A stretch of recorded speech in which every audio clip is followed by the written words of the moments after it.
Guys, ready for another update, maybe? Maybe? Oh! Maybe that's why. I've been trying to figure out why the oxygen testing... Let's see here. What am I talking about? Never mind, I can't do it from here. Alright, so anyways, you know, this is a diagnostic tool to show, you know, how oxygen is spreading, and it just never shows me anything. So I've been looking for leaks. And there's one. Ooh, and I think I see a patch over there that might be a leak too. I assume if there's any leaks, it just doesn't work at all. Oh, and there's one. Dang it, Bobby. Alright.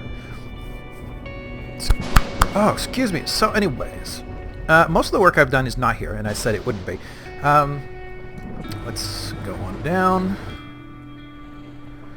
I did, you know, I was just now trying to patch up holes to see if I can get this to work, and I did not, and I want to record, so screw that. Alright, new planet. We're on our tour, and part of the point of all this was to experience, or rather make sure that the best edition of this ship would be rated well enough to take off from a high-gravity planet. So I went to a high-gravity planet. Now apparently all high-gravity planets are these nasty lava worlds and no other. I've gone to like 10 different systems and I've found 2 worlds. One that was crawling with his eye reaction, wouldn't leave me alone for 3 seconds. And this one. And they're both right around 4.0 Gs. This one's slightly higher, 5.06, and the other I think was 3.9 something, so close enough. I put out my defenses. I did an adaptation of Valkyrie Forge Alpha, which was used, I made from scratch and used in the 2nd edition release of the Wanderer faux ad. And I had to then, once I deployed it here, I then had to do like 20, you know, several hours, I don't know where 20 came from, several hours of just fixing it so that it could fit into this landscape without collapsing. But anyways, here he is. I finally renamed the damn thing. Patches in black just to remind me that they are temporary. The building, I don't know, you guys might want a quick tour of the building. Maybe not. You probably hate this series. Anyways, let's see, getting in there. I don't think there are any holes back here anymore, but most of the work I did was in the engine wings, and you can see that to a certain degree. You can see the those were fixed, so the photon emitters that go through the very well armored glass to help dissipate energy that does not want to be contained by the ship. Oh, there's a flat cannon over there, but there don't appear to be any enemies on this world, so that hasn't really come up. Just to explore the world, I did an adaptation. This is now the Mark II of the Scarab. It is capable. It didn't need much updating to be able to fly. It's not really able to take off vertically, but if you do that and press forward, it can take off. And that's, frankly, you know, you just put a good pilot in it, and there you go. All right, so let's...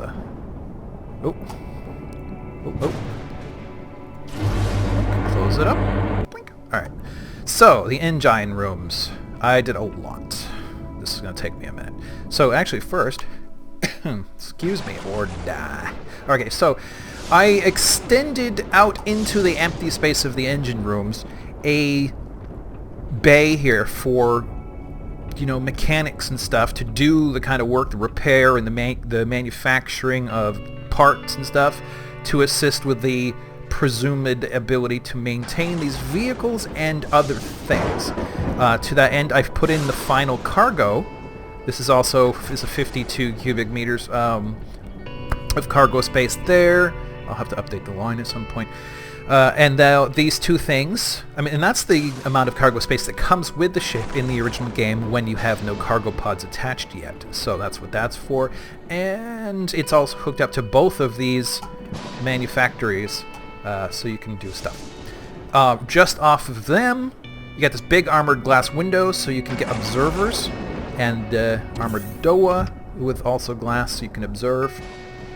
And we've got a couple of stations here. We've got armor things here, and we even has some, more armor things. I didn't realize there were 4. And some bunks. And so these are guard stations, one on either side. They have a view out into the area that might be assaulted, you know, because if this is your only easy entry into the ship. Well, A, you got to get through all these turrets. I might want to put one or two more at this end. Then, well, these guys can pour out and pincher attack whomever is trying to come through. Now, we got the main armored doors here. These will not spend most of their time open. You know, unless you're in a friendly port, perhaps, and you're not worried about being hijacked. You don't want people getting immediate access to the engine room. Not just because you don't want people taking over the ship, but because there are strong energy forces going on in this place, and you better be properly equipped and authorized. So here we have a bit of a lounge, and then again, every one of these things is mirrored on both sides. So it's a bit of a lounge for engineers and, you know, crew folk to take a break without having to go all the way over. It's not really well equipped. It's just, you know, rub all that oil off your hands, take a seat, take a nap, whatever. You do have access here on either side to the oxygen, which again isn't actually operating yet because I guess there's still holes in the thing. And, you know, from here they can see a basic presentation of how things are going in engineering at a glance, in case they realize, oh, that part's blinky red, maybe I should go look at what that's up. They even have there. Oh, hey, look, oxygen. Okay, so it's not that the oxygen display is broken. This is the first time I've seen it. So, you know, a restroom. They don't have to leave the engineering area. So I did a hell of a lot of work just trying to fill out the empty spaces with stuff that look important, even though I just don't have any further need to add things. Once somebody like downloads this ship and uses it, no, that's fine. Once they download the ship and use it in a hostile environment, I'm sure they'll want to make lots of tweaks, and there's lots of room to make tweaks, so that's not an issue. So here it's like, here's ops, and there's an ops on the other side as well. You got the extra computer cores, and I had to. There was just no way I could avoid it. It went to like 1.65 at the moment I realized I didn't have any RCS. And the odd thing is that even without any RCS, the ship still turned, so maybe I misunderstand what RCS is for. So there are now 2 RCS, and once I was pushed over, I was like, okay, I guess I'll put in a couple of the things I was trying not to put in. And I don't even remember now what those were, because it takes a long time to get enough material done to record. But you can see this is mostly just fluff. None of this really does anything, but if you can imagine that the engineering staff, you know, you got 20 or 30 people working just engineering, they're going to need somebody who's operating the whole thing. You're going to have people who are on and off duty with that lounge, whatever. So up here, here's the entryway, and it goes through, like, the hangar ops to the other side, and you get a repeat. Anyways, so this room actually needs to be redone slightly, not too bad. You got this sort of lots of energy redistribution skin going on down here just to keep the ship from flying apart from all the weird forces that are involved in slipping partially outside the universe in order to travel. Anyways, up here, there's basically just storage, tools, parts, stuff like that. Again, filling space. No real function. Let's head on down. Some of this was there before, some of it is not. Go past here. Oh yeah, let's go down this side. Right. So, let's see. Oh, and then here's your RCS access. I don't know if I'll cover that up or not.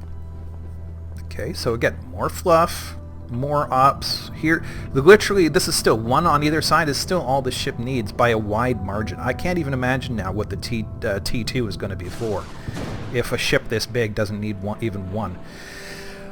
Well, you know, not quite ops, but, you know, here we are in this end. Here's computers related to what's going on. Yep, I'll get it to the other side. Here's the engines on the inside. This is the port. Yeah, we must be port if it's facing that way. And, you know, you got this sort of heat distribution parts going on in there, so they're covered up a little bit. More fluff, and more fluff